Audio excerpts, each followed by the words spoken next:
కనిపెట్టుకొని ఉంటే, ఓపిక కలిగి ఉంటే, ఆయన కోసం ఎదురు చూస్తూ ఉంటే తప్పకుండా దేవుడు కార్యాలు జరిగిస్తాడు.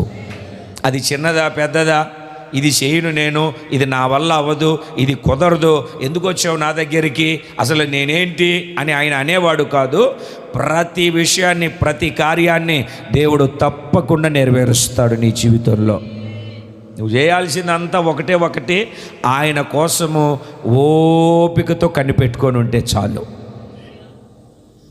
ఓపికతో కనిపెట్టుకొని ఉంటే చాలు.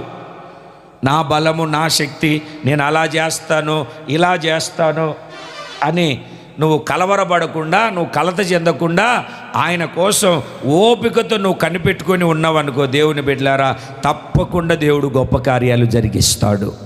2 చేతులు పైకెత్తి గట్టిగా దేవునికి స్తోత్రం చెబుదామా? 2 చేతులు పైకెత్తి సంతోషంగా దేవునికి స్తోత్రం చెబుదామా?